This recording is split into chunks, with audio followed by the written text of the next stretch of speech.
So when a lot of times I ask people the question, how's your mental game? A lot of times people are like, well, I haven't choked on a match today so far, or I don't know. I never know what mental game is about. I guess it's just about winning close matches, or I guess it's about showing up for practice. So I want to talk to you guys just about 5 minutes about the 3 aspects of mental success. The first is preparation, second is performance, and third one is perseverance. So having a goal that we're getting to, this is where 90% of players with the mental game go wrong, okay? So Sarah, how important is a goal? It's really important. It's important. Why is it important? So you have something to like work towards. Yeah, there's an expression that says, if you don't know where you're going, any road will get you there. Why do you think that some people come for 6 months every single day, and then I only see them once a month for the next, few months. And then they're here, they're working hard, taking lessons from Jeff, and then all of a sudden, we don't see them again because they don't have a goal. So you really need to have a goal. Sarah, confidence to reach the goal. On a scale of 1 to 10, what would you say that importance is? Say A 10, okay.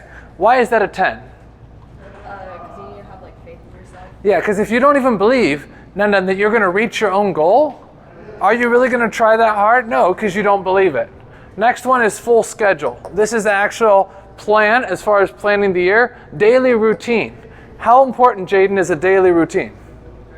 Yeah, if you show up here and you say, here's my plan for the next 3 hours, well, guess what? You're more likely to implement the plan, right? But if you just walk in here going, I might play, I might not, I might do some trick shots with Caleb, I don't know, right? Are you really going to do it? Absolutely not. A high self-image. What is a high self-image, Sarah?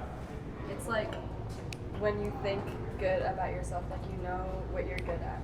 So is it just saying, I'm the best, I'm the best, I'm the best? It's not the same thing as being like prideful. It's not the same thing as give me an example of what a high self-image is. Like knowing your strengths. Knowing your strengths, knowing your skills, and trusting those skills. So it's not a matter of being prideful, it's just a matter of trusting what you got. High self-image. A team. You're not going to do it on your own. You need a team of a coach, practice partner, a facility you can play every day. Motivation to stay on track. If you don't have motivation, this is where a lot of people go wrong. Their motivation is so short term that they train beast mode for like a solid week, but by week 2, they're like not even here. So you got to have motivation to stay on track. Self-motivation throughout training and tournaments. Positive imagery. So where does positive imagery come from? It's similar to high self-image. Where does positive imagery come from, Sarah? I'm not sure. You're not sure? Okay. So Sing, if I watch videos of Malong and Shushin and T-Mobile all day long, does that give me a more positive imagery? No. What do you think, Sing? What do you think? I don't think so. You don't think so? What do you think, Bill? I think no, because you probably be comparing yourself Yeah. to them and thinking, well, I can't do that, well, I can't do that. Yeah. I can't do that. That's Timo, and here I am. I'm Bill, right? So you don't get a high self-image by watching Timo, right? Because that's him, right? Where do you get the high self-image, Julia? You'll fail and then you'll come back. No, you get it by remembering what you did well. You remember, I played that first game against Nandan, 11-9. I remember those 9 really strong points that I did. So when you remember your own performance, this helps. So a lot of times during group class or league or open play, I'll tell somebody, I'll say, Anna, good game there. What did you do well? And you're like, I don't know, right? If you don't know what you did well, how are you going to be able to continue doing it, okay? So remembering what you did well is really important. Positive self-talk with verbal affirmation.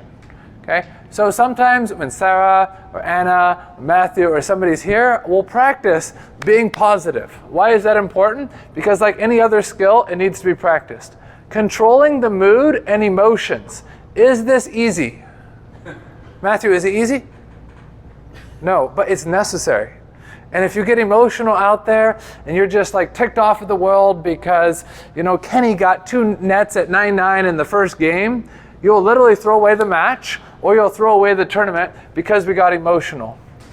Losing evaluation and winning evaluation. Most coaches out there, Jacob, they want you to watch your good matches or your bad matches? So I would recommend watching your good matches, but why, Sid, do the majority of coaches actually tell the players to watch their bad matches? So you can see what they're doing wrong. Yes. So seeing what you're doing wrong is not bad, okay? As long as you're focused on a solution. But if you're just sitting there watching your video going, I'm bad, I'm bad, I'm bad, that's not helping the positive self-image, right? But if you evaluate, Sarah, you're winning. Why is that important? So you can see what you're doing good. Yes, and it helps the high self-image, it helps the motivation, it helps the positive imagery, because you yourself know what you did well. Bill, when you're watching Timo, that doesn't help your confidence, because that's Timo, right? But if you watch your own good video and you're like, yes, I did this good against Titus. Yes, I did this good against Tom. Yes, I did this good against Jaden, that helps the positive self-imagery. Last thing is perseverance. Sarah, having a long-term perspective, what in the world does that mean? It means looking at like your final goal. Yeah, looking at the final goal and being tough. Most players, they're not tough. They dedicate, Kenny, their whole summer to practicing beast mode, right? And they train really hard for 3 months. Then they go to that tournament in September and they lose to Long Pips, Richard Beer, and what do you think they do? They jump off the bandwagon because they had this bad loss. They lost to Richard Beer, right? That's not having a long-term perspective, all right? Outside noise and criticism. What in the world does that mean, Carrie? What kind of outside noise and criticism can hurt your mental game? Not distractions. Yeah, like what? People yelling at me and goes, you stink. Yeah, yeah, absolutely, absolutely. And this can happen short term, like during a match. It can happen long term. It can be anybody or anything that causes you to lose track. Persistence, this is important. Doing tough things. This kid right here from Canada, Kenny, I asked him to do a tough thing. He actually did it. What did you do in the morning? Cold shower. Yeah, just woke up, just turned the shower on cold, and just blast cold shower in his face. Why is that important? It's important because as an athlete, you have to be able to do tough things that you don't like. Right, Senra? Like playing right-handed the whole game.